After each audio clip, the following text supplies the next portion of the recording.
Nakaupo si Avner, isang Mossad agent. Nanginginig ang kanyang kamao habang inuulit sa telebisyon ang mga pangalan ng mga atletang Israeli na pinaslang sa Munich Olympics. Ang bawat pangalan ay parang mabibigat na hampas sa kanyang isipan. Katabi niya si Daphna, ang kanyang asawa na 7 buwan ng buntis.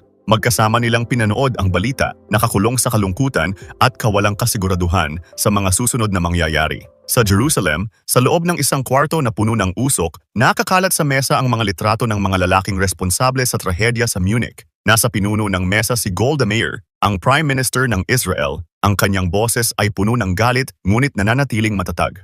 Hindi natin kailangang makibahagi sa mundo kasama sila, sabi niya. Ang bawat salita ay mabigat at puno ng determinasyon. Sa paligid, nagkaroon ng mainit na debate ang mga general at ministro. Itinuro nila ang litrato ng isa sa mga arkitekto ng Munich Massacre, si Ali Hassan Salameh, ang utak sa likod ng Black September. Sa huli, nagdesisyon na ang Prime Minister. Tahimik siyang tumango, nauunawaan ang bigat ng misyon na kanilang ilulunsad. 11 pangalan, 11 buhay na kailangang tapusin para sa hustisya o paghihiganti. Kinabukasan, isang itim na government car ang naghihintay sa labas ng apartment ni Avner. Kailangan niyang sumama papuntang Jerusalem. Sa apartment, hinarap ni Avner ang Prime Minister at ang pinakamataas na opisyal ng intelligence ng Israel. Mabilis nilang inilahad ang layunin. Binago ng Munich ang lahat.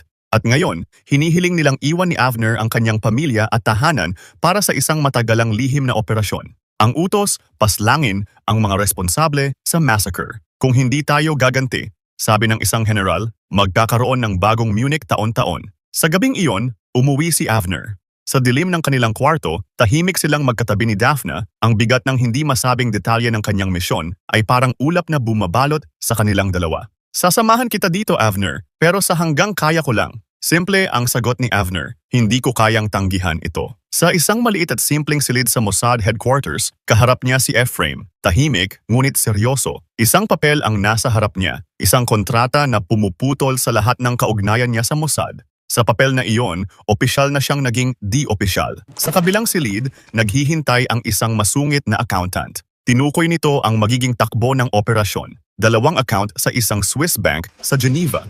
Isa para sa pondo ng operasyon at isa pa para sa kanyang sweldo na makukuha lang pagkatapos ng misyon. Walang kalokohan, banta ng accountant. Gusto ko ng resibo, Israel ang nagbabayad nito, hindi ikaw. Sa tabing dagat, ipinakita ni Ephraim ang listahan ng mga pangalan. 11 Palestino, lahat may kinalaman sa Munich Massacre. Hanapin mo sila, patayin mo sila isa-isa. Utos ni Ephraim habang pinupunasan ang matamis na baklava sa kanyang mga daliri. Nasa Europe sila ngayon. Sa Europe lang kayo pwede. Wag na wagan kayong pumunta sa Arab countries. Nagtanong si Avner, bakit ako? Wala akong experience sa ganitong trabaho. Dahil ordinaryong tao ka lang. Sagot ni Ephraim, diretso at walang paligoy-ligoy. Hindi ka halatang operatiba. Isinilang ka sa Europa, hindi ka kahina-hinala. At iyan ang kailangan natin. May 4 pang kasamang itatalaga sa kanya, bawat isa ay may espesyalisasyon sa dokumento, eksplosibo at cleanup.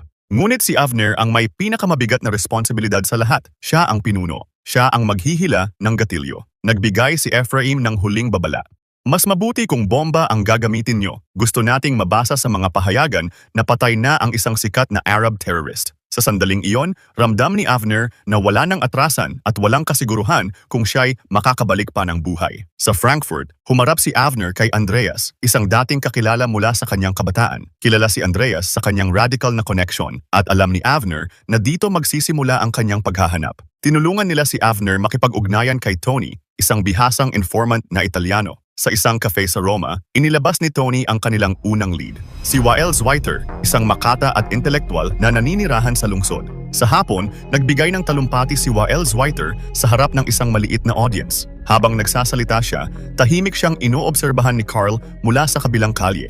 Pagkatapos, tahimik na sinundan ni Carl si Zweiter habang naglalakad ito pa uwi. Pagdating sa kanyang apartment building, sinundan na siya ni Avner at Robert. Ikaw ba si Wael Zweiter? Tanong ni Avner, bahagyang nanginginig ang boses. Tumango si Zweiter, halatang naguguluhan. Biglang bumunot ng baril sina Avner at Robert, kita sa kanilang kilos na hindi sila sanay sa ganitong sitwasyon. Nagulat si Zweiter at sinubukang pakalmahin si Avner, pero bigla silang nagpaput.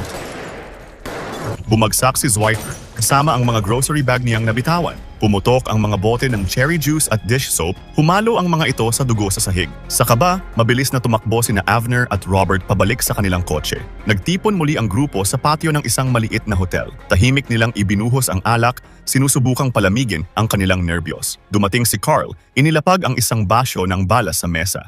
Tumayo si Steve, sumimsim ng alak at biglang sinabi, "Wala akong pakialam, magpapakasaya ako dahil ito ang unang tagumpay ng ating misyon." Hinila niya si Robert at nagsimula silang sumayaw. Unti-unting nagtawanan ng grupo kahit paramdam nila na ang saya ay pansamantala lamang. Sa tahimik na kalye ng Marais District sa Paris, nagkita sina Avner at Louis, isang misteryosong binata na ipinakilala ni Tony, ang kanilang Italianong informant. Nagpakilala si Avner bilang isang taong nagtatrabaho para sa private business ng mayayamang Amerikano. Si Louis, na may halong karisma at misteryo, ay bahagi ng isang pamilyang eksperto sa pagkalap ng impormasyon. Kaya nilang hanapin ang kahit sino, basta't may tamang bayad. Habang nag-uusap sila sa gitna ng maaliwalas na palengke, kunwaring abala sa pamimili ng gulay, nagsalita si Louis, "Hanggat hindi ka nagtatrabaho para sa kahit anong gobyerno, matutulungan ka namin." Ngumiti siya ng pilyo at idinagdag, "Ideologically promiscuous kami."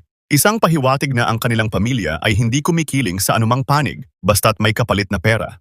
Pagdating sa safe house, bumuo agad ang grupo ng plano sa kanilang next target. Si Mahmoud Hamshari ay isang maayos at edukadong tao, kilala at iginagalang sa Parisian circles. Sa ilalim ng maingat na plano ni Avner, nagkunwari si Robert bilang isang mamahayag upang makapasok sa mundo ni Hamshari. Sa kanyang apartment, ginanap ang huwad na panayam. Sa umpisa, magaan ang usapan, ngunit kalaunan ay naging seryoso, puno ng politikal na diskusyon.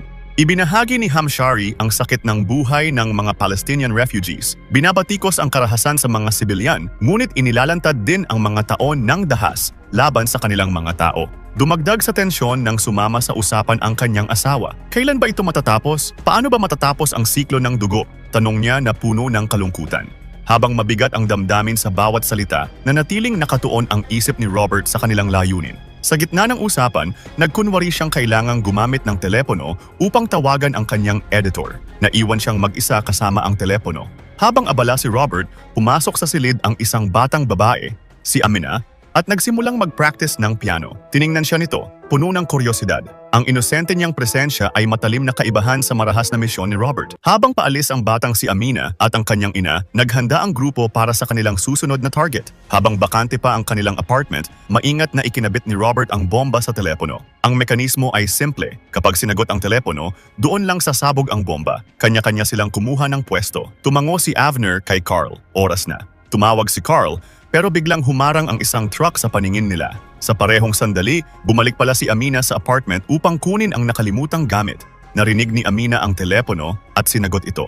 Biglang natigilan si Carl nang marinig ang boses ng bata. Agad na nakita ni Avner ang kotse ng mag-ina na bumalik sa tapat ng apartment at tumakbo silang dalawa upang pigilan sina Robert at Hans. Sa huling segundo, naawat ni Hans si Robert bago nito maipindot ang detonator. Nakahinga ng maluwag sina Carl at Avner habang pinapanood si Amina na ligtas na bumalik sa kotse at umalis. Makalipas ang ilang sandali, tumunog ulit ang telepono ni Hamshari. Sa pagkakataong ito, nasagot niya ang tawag at ang bomba ay sumabog.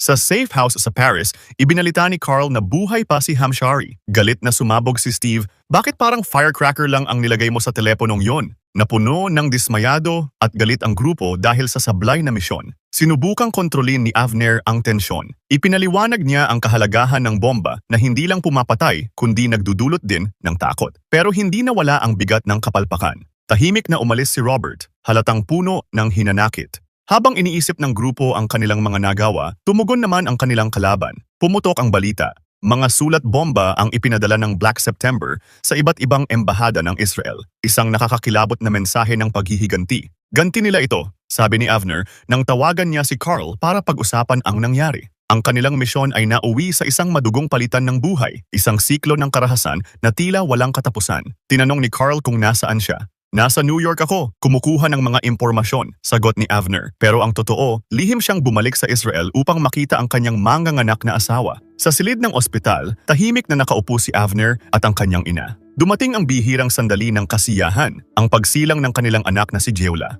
Habang hawak ni Avner ang sanggol, pabiro niyang sinabi, "Nakakatakot naman ang itsura niya." Tumawa si Daphne at tumugon, "Mana siya sayo." Ngunit panandalian lamang ang saya. Mabilis na bumalik ang bigat ng realidad ng misyon ni Avner. Kinumbinsi ni Avner si Daphne na lumipat sa Brooklyn, New York, kasama ang bata para sa kanilang kaligtasan. "Hindi na ako makakabalik dito hanggat ginagawa ko ang trabaho ko," pag-amin niya na mabigat ang boses. "Ayaw mo bang maging Israeli ang anak mo?" tanong ni Daphne. May halong hinanakit. "Mananatili siyang Israeli," sagot ni Avner, pero halata ang alinlangan sa kanyang tono. "Huwag mo nang ituloy ang trabaho mo. Dito ang tahanan natin," pakiusap ni Daphne. Sagot ni Avner, "Kayo lang ang tahanan ko." Bahagyang natawa si Daphne at sinabing, "Ang corny naman ng asawa ko." Tahimik ang baybayin ng Cyprus, ngunit sa likod ng katahimikang iyon, may nagaganap na delikadong misyon. Sa loob ng nakaparadang kotse, nakamasid sina Hans, Steve at Avner kay Hussein Abad Alchir, isa sa mga pangunahing miyembro ng Black September. Ang plano, maglagay ng bomba sa ilalim ng kama ni Alchir. Si Robert, ang eksperto sa mga mechanical na bagay, ang maingat na nag-assemble nito. Habang ginagawa ang bomba, nag-check-in si Avner sa kabilang kwarto, handang magbigay ng signal kapag natulog na si Alchir. Nagtalo ang grupo tungkol sa lokasyon ni Avner. Masyado raw itong malapit at baka madamay sa pagsabog. Ngunit tiniyak ni Robert na ligtas ang kabilang kwarto. Bago pa makaalis si Avner, nilapitan siya ni Carl at nagtanong, "Boy or girl?" Nagpahiwatig ito na alam niyang dumaan si Avner sa kanyang asawa. Nakangiting sinagot ni Avner, "Girl, congratulations," sabi ni Carl. Sabay dagdag pa niya ang isa pang balita. Si Hamshari, binawian na ng buhay dahil sa malubhang sugat. Congratulations. Sa gabi, naghihintay si Avner sa kanyang balcony, tahimik na binabantayan ang kwarto ni Alchir. Sa kabilang suite, isang bagong kasal ang masaya sa kanilang honeymoon. Isang mapait na contrast sa misyon ni Avner. Sa isang saglit, nagkaroon ng di inaasahang palitan ng salita sina Avner at Alchir habang nasa kanilang mga balcony. Ikinuwento ni Alchir ang tungkol sa Mediterranean at ang nawala niyang bayan, mga salaysay na naglalarawan ng masalimuot na kontradiksyon ng kanilang sitwasyon, ang patuloy na pakikibaka sa pagitan ng buhay at kamatayan. Nang makita ni Avner na natulog na si Alchir, binigay niya ang signal. Ilang sandali lang, pumutok ang bomba.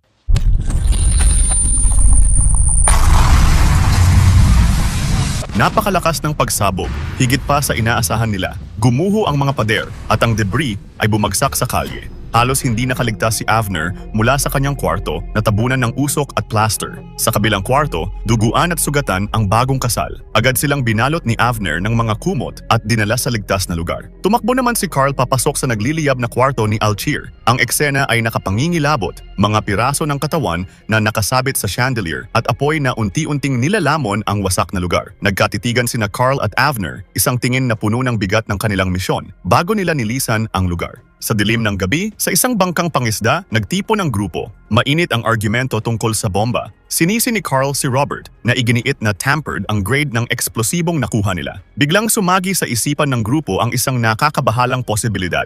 May ibang kumokontrol sa kanila. Paano kung si Louis ang may kagagawan nito? Paano kung ginagamit lang tayo ng mga Palestinians para linisin ang sarili nilang hanay? Tanong ni Hans, binabasag ang tiwala ng grupo. Pinagtanggol ni Avner si Louis. "Kung wala siya, wala tayo sa ganitong posisyon," mariin niyang sabi. Pero kahit siya, nagsimulang magduda ng tanungin ni Hans kung sino ang nag-ayos ng bangka. Ang sagot ni Avner, si Louis din. Habang lumalalim ang gabi sa Cyprus, malinaw na ang kanilang misyon ay hindi lang laban sa grupong Black September, kundi laban din sa mga sarili nilang takot, pagdududa at tanong kung sino ba talaga ang kanilang kaibigan o kaaway. Sa harap ng isang tindahan ng kitchen design na may malaking salamin, tahimik na nagmamasid si Avner sa reflection niya. Biglang lumitaw si Louis sa tabi niya. Walang pag-aalinlangan sa tono ng boses ni Louis habang nag-usap sila. "Walang problema sa bomba. Ang problema, takot ang gumagawa nito," sambit niya. Ngunit matatag ang sagot ni Avner. "Walang mali sa bomb maker ko." Naputol ang sagutan nila nang magbigay si Louis ng 3 bagong pangalan ng target, Kemal Nasser, Kemal Adwan at Yusuf Najjar. "Nasa Beirut silang lahat," sabi ni Louis. Sa bawat pangalan na binanggit, ramdam ang bigat ng responsibilidad sa mukha ni Avner, ngunit hindi siya tumutol. Mariing pinaalala ni Louis, "Kapag nalaman kong nagtatrabaho kayo sa gobyerno, hindi na tayo magkikita kailanman." Pagbalik sa safe house sa Frankfurt, nagsalo ang grupo sa hapunan. Habang kumakain, binanggit ni Ephraim ang 3 target sa Beirut. Mga seryosong kalaban ito, sabi niya. Nag-init agad si Steve. Kailangan namin itong gawin. Napakahalaga ng mga ito, ani Steve. Ngunit pinutol ni Ephraim ang sigasig niya. Hindi, huwag kayong pumunta sa Arab countries. Mossad at militar ang bahala rito. Sumiklab ang pagtatalo. Tumutul si Avner, diretsong sinagot si Ephraim. Hindi pwedeng ang mga sundalo ang gumawa nito. Kapag nalaman ng aming source na Mossad kami, titigil sila sa pagtulong. Naging matigas ang boses ni Ephraim. Sino ba talaga ang source ninyo? Tanong niya ng madiin. Nagkatitigan sina Carl at Avner, halatang nag-aalangan. Sa huli, sumagot si Avner puno ng kumpiyansa. Trabaho namin ito. Hayaan mo kaming tapusin ang pinangako namin para sa iyo, sa Israel at sa source namin. Galit na galit si Ephraim at pilit inalam kung sino ang source nila. Ngunit nanatiling tikom ang bibig ni Avner, idiniin na sila ang dapat tumapos ng trabaho sa Beirut. Sa tahimik na baybayin ng Dove Beach sa Beirut, 4 na Zodiac raft ang dumaan sa alon ng gabi, sakay ang 20 Sayeret Matkal Commandos. Suot ng ilan ang wetsuits, habang ang iba'y nakabihis turista. Tahimik silang bumaba sa buhangin, bit-bit ang mga selyadong bag na puno ng armas. Sa maingat na kilos, gamit ang mga silenced Beretta, inalis nila ang mga bantay bago pa makaputok ang mga ito. Habang abala ang iba sa pagbabantay, ang mga commandos na nakasuot ng uniforme ay pumasok sa gusali, dala ang kanilang mga armas. Sa bawat palapag ng apartment building, naganap ang brutal na labanan. Isa-isa nilang inabot ang kanilang mga target. Pinuntahan nila ang apartment ni na Kemal Nasser, Kemal Adwan, at Abu Yusuf. Lumaban si Abu Yusuf at pinaputukan ang mga commandos. Ngunit nahuli rin siya at binaril, kasama ang kanyang asawa. Sa gitna ng kaguluhan, biglang lumabas ang binata, anak ni Abu Yusuf. Muntik na siyang barilin ng isa sa mga sundalo. Pero pinigilan ito ni Avner. Tahimik na iniwan nila ang binata, nakatulala habang pinapanood ang mga nangyari, ang bigat ng trahedya ay nakaukit sa kanyang mga mata. Sa labas ng gusali, nagpatuloy ang putukan. Ang mga commandos, kasama sina Avner at Steve, ay nagtakbuhan sa mga getaway car habang ang ibang sasakyan ay nasusunog at nakaharang sa daan. Habang nakatayo si Avner sa isang tahimik na kalsada sa Paris, dumating si Louis at diretsong nilapitan siya. Gusto kang makita ng papa ko, bungad ni Louis. Sino? Sagot ni Avner na halatang nagtataka. Si Papa, siya ang nagpapatakbo ng aming maliit na grupo, sagot ni Louis na parang ito'y isang simpleng usapan lamang. Wala akong kinalaman sa nangyari sa Beirut, mariing sabi ni Avner. Ayon sa lahat ng newspaper sa mundo, mga Israeli army ang sumalakay sa grupo, sagot ni Louis, walang bahid ng emosyon. Nangyari ito pagkatapos mong magbayad para sa impormasyon na ibinigay ko.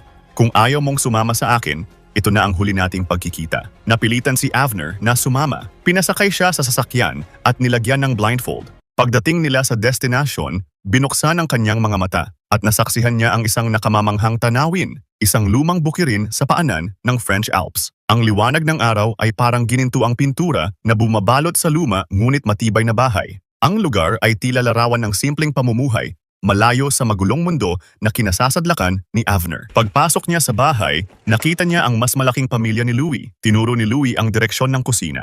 Nandoon si Papa, sabi niya. Tahimik na tumungo si Avner sa kusina, kung saan ang ama ni Louis, isang mahinahon, ngunit karismatikong lalaki, ay abala sa paghahanda ng pagkain.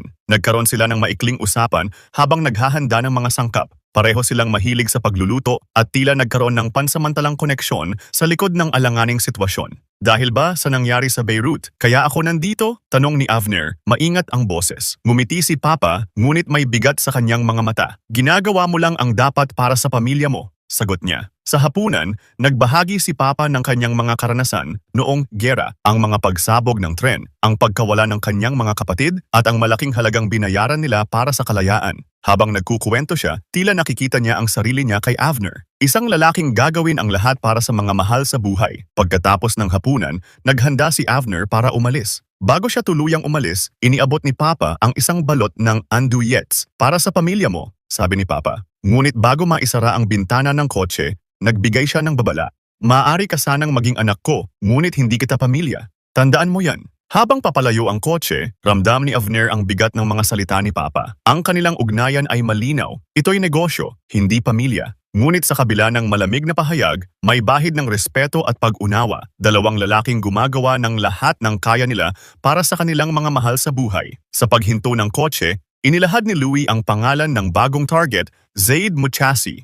Hindi ito bahagi ng orihinal na listahan, ngunit siya ang bagong KGB contact ng Black September ang pumalit matapos nilang pasabugin si Hussein Al-Shir. Nabagabag si Avner sa balita, parang walang katapusan ang pagpalit ng mga tao sa kanilang mga kalaban. Ang bawat isa ay mabilis na pinapalitan ng bago, tila walang natatapos sa digmaang ito.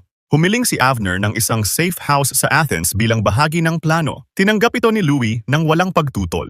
Dumating ang grupo sa isang makalumang safe house sa Athens. Madilim ang lugar, ang mga bintana ay halos natatakpan ng alikabok. Habang natutulog sila, nabasag ang katahimikan ng mahinang kaluskos mula sa pinto. Dahan-dahang bumukas ang pinto. 4 na lalaki ang pumasok, mga Palestinian. Biglang nagkatutukan ng baril at nagkasigawan.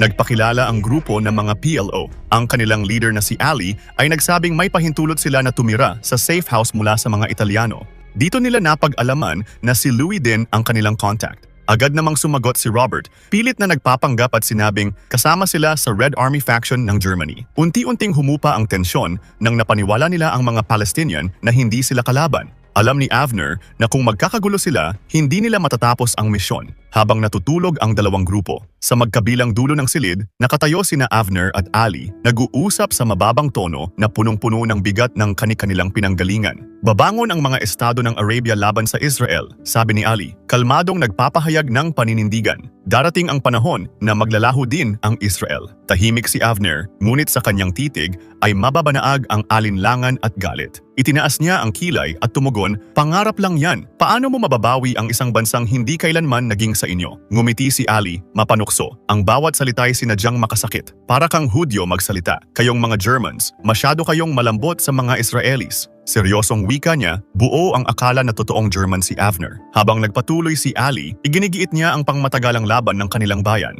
Kaya naming maghintay. Kung kailangan, gagawin naming mapanganib ang buong mundo para sa mga Hudyo. Ang sagot ni Avner ay matalas at direkta. Tinukoy niya ang tila walang katapusang siklo ng digmaan at pagdurusa, isang cycle na laging nauuwi sa awa para sa mga biktima.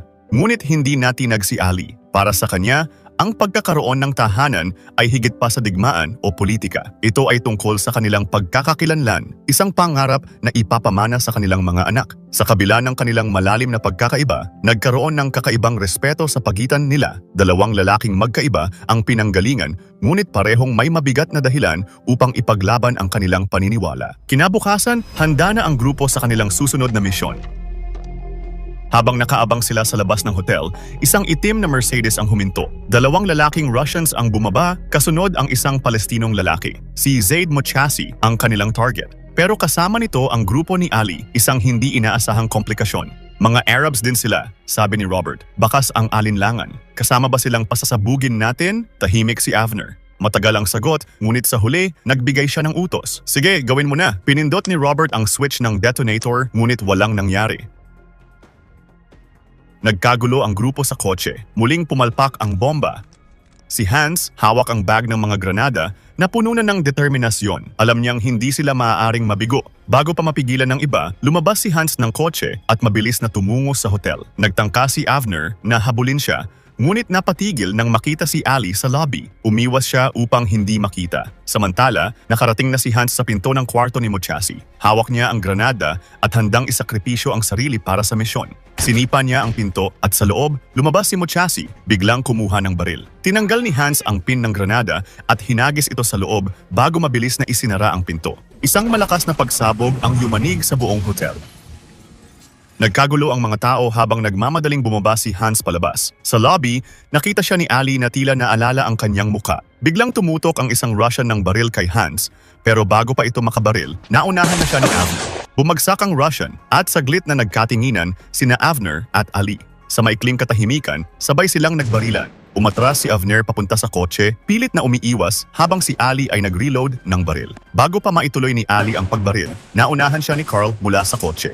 Sunod-sunod ang putok ni Carl, dahilan ng pagbagsak at pagkamatay ni Ali. Tahimik na naupo si Avner sa loob ng kotse. Dama ang bigat ng nangyari habang mabilis silang tumakas. Natapos ang misyon, pero iniwan nito sa grupo ang mas mabibigat na tanong. Mga tanong na walang madaling sagot. Sa isang tahimik na coffee house sa Paris, nagkaharap sina Avner at Louis, tila dalawang estranghero sa gitna ng laro ng lihim at pagtataksil. Habang nagbibilang si Louie ng dolyar mula sa sobrang iniabot ni Avner, ibinunyag niya ang nakakagulat na impormasyon. Si Salame, ang kanilang pangunahing target, ay nasa ilalim ng proteksyon ng CIA. Pinopondohan siya ng ahensya bilang kapalit ng kaligtasan ng mga American diplomat nang hindi tinatanong kung saan napupunta ang pondo. Napatigil si Avner na tulala sa revelasyon. Ang kanilang misyon na puno ng dugo at sakripisyo ay biglang tila mas komplikado. Sa tabi ng coffee bar, ang television ay nagbabalita ng footage ng Athens airport shooting at iba pang pag-atake sa Europa. Lahat ng ito'y may connection sa Black September. Ang mga larawang iyon ay nagdagdag ng bigat sa isipan ni Avner, parang paulit-ulit na paalala ng mga resulta ng kanilang digmaan.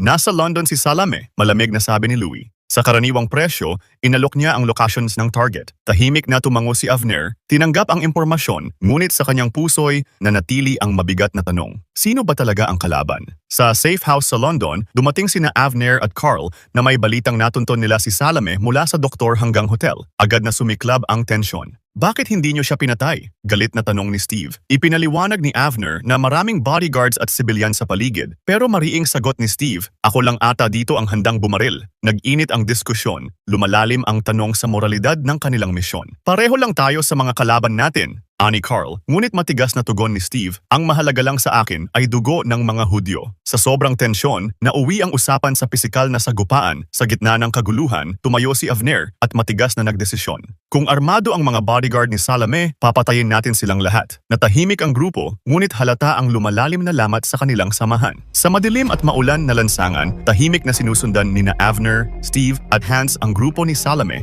at kanyang mga bodyguard. Habang papalapit na si Avner sa target, biglang sumulpot ang isang lasing na Amerikanong lalaki at niyakap siya na parang magkaibigan sila. Nabigla si Avner, pero bago pa siya makagalaw, dumating ang isa pang lasing na Amerikano at sumali sa eksena. Natigil tuloy ang grupo ni Avner sa kanilang plano. Habang nagkakagulo, mabilis na nakalusot si Salame at tuluyang nakalayo. Hindi pa rin natapos ang kaguluhan nang dumating ang isa pang Amerikano na pilit umaawat sa mga lasing. Pero sa halip na tumigil, sinuntok pa nito si Avner. Lalong lumala ang gulo nang sumugod si Steve para tulungan si Avner. Samantala, napansin ni Hans na sumakay na si Salame sa isang kotse at tuluyan nang nawala ang kanilang pagkakataon.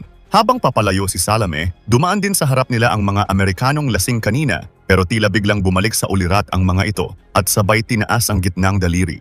Galit ngunit tahimik si Avner. Alam niya na bawat pagkilos nila ay lalo lang naglalapit sa kanila sa mas mapanganib na sitwasyon. Tila ba may mga mata nga nakatingin na rin sa kanilang grupo. Sa isang bar, nakaupo si Avner, hawak ang isang baso ng scotch habang pasulyap-sulyap sa isang babaeng nag-iisa sa dulo ng bar. Nang magtagpo ang kanilang mga mata, mabilis siyang umiwas ng tingin pero ramdam ang tila tahimik na laro sa pagitan nila. Ilang saglit pa, nilakasan ni Avner ang loob at lumapit sa babae. Naupo siya sa tabi nito. Anong trabaho mo? Tanong ni Avner, may halong pag-iingat. Ang klase ng trabahong nagtutulak sa'yo na uminom at samahan ako sa kwarto, sagot ng babae, sabay banayad ng ngiti. Nagpatuloy ang kanilang usapan. Kahit nakakagaan ng loob ang presensya ng babae, dama pa rin ni Avner ang bigat ng kanyang misyon. Sa huli, nagdesisyon siyang umatras. Tumayo siya at nagpaalam, saka tumuloy palabas ng bar. Sa lobby, nasalubong niya si Carl. Yung mga lasing na Amerikano, sa tingin mo, CIA sila? Tanong ni Avner, nakakunot ang noo. Pwede, sagot ni Carl habang umiiling. Baka pati si Louie, CIA o Mossad. Lahat sila may sariling agenda. Sa tingin mo, pinaglalaruan na lang ba tayo? Napabuntong hininga si Avner at umiling. Tama na, parang hinahabol mo lang ang mga daga sa utak mo. Natigilan si Carl. Nakita niya ang pagod at pag-aalala sa mukha ni Avner. Kaya't binitawan niya ang usapan. Napangiti sila pareho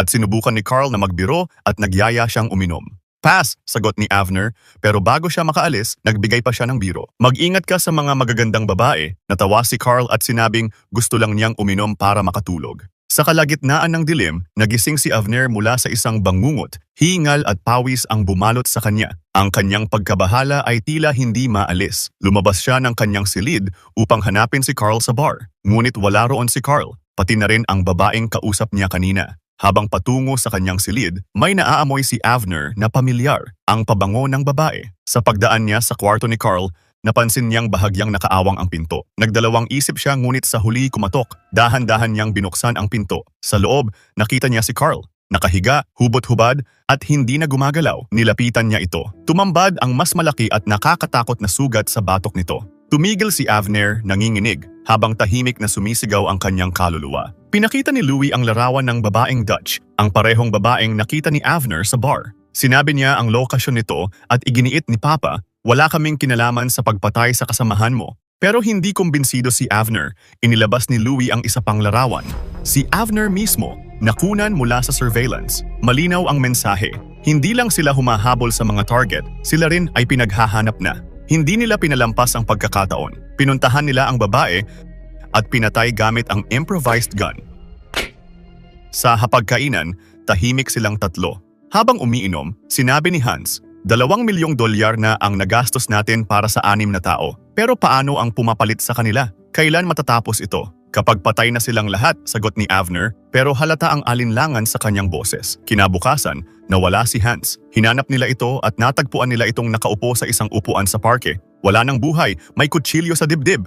Si Steve, hawak ang baril, galit at balisa. Si Louie, siya ang nagbebenta sa atin. Hindi na tayo ligtas. Sa loob ng safe house mag-isa si Avner. Nilalamon ng paranoia, sinuri niya ang bawat sulok ng kwarto, baka may bomba sa ilalim ng kama. Marahan niyang binuksan ang kutsyon at binutas gamit ang kanyang Swiss knife. Sinilip niya ang telepono, binuksan ang TV pero hindi pa rin mapakali. Hawak-hawak ang baril, nag-aabang ng anumang banta. Samantala, sa Belgium, sa isang malayong maliit na cottage, abala si Robert sa pag-iimpake ng kanyang mga gamit, mga laruan, bomba at wires. Balik naman kay Avner, hindi siya mapanatag. Imbes na matulog sa kama, nagdala siya ng baril at nagkulong sa loob ng masikip na closet.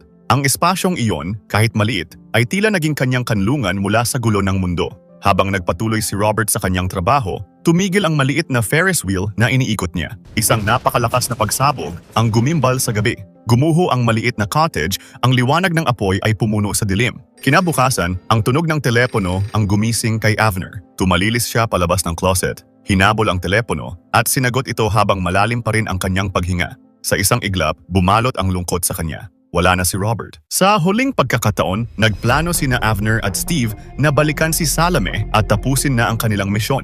Habang pinasok nila ang kampo, nahuli sila ng isang binatang gwardya. Nabigla silang lahat at agad na binaril ni Steve ang gwardya sa ulo. Nabulahaw ang buong lugar kaya't wala silang nagawa kundi ang tumakas. Isa na namang sablay na pagkakataon para sa kanilang grupo. Sa kabila ng pagkabigo, pinayagan sina Avner at Steve na makabalik sa Israel. Habang kausap ni Ephraim si Avner, biglang dumating ang isang general na nagdala ng mensahe. Sinabi nito na nagpapasalamat ang Prime Minister sa lahat ng nagawa ni Avner para sa bansa. Ngunit hindi sila maaaring magkita dahil hindi opisyal na miyembro si Avner ng gobyerno. Bilang tanda ng pasasalamat, binigyan siya ng general ng isang mahigpit na yakap. Walang medalya, walang seremonya, walang kahit ano pang pagkilala. Pagkaalis ng general, naiwan si Avner na nakatulala, malalim ang iniisip. Nagsimulang bumalot ang tanong sa kanyang isipan. Sulit ba ang lahat ng kanyang nagawa para sa bayan? Sa airport, hinatid ni Ephraim si Avner. Pumunta ka sa asawa mo, sa anak mo. Magpahinga ng ilang buwan dahil sobrang payat mo na, sabi niya, na may bahagyang ngiti. Pero babalik ka sa trabaho, hindi sa Europa, marahil sa Latin America. Ngunit mabilis ang sagot ni Avner. Hindi na. Pag-isipan mo, giit ni Ephraim. Huwag na, hindi ko na kailangan pag-isipan, tugon ni Avner.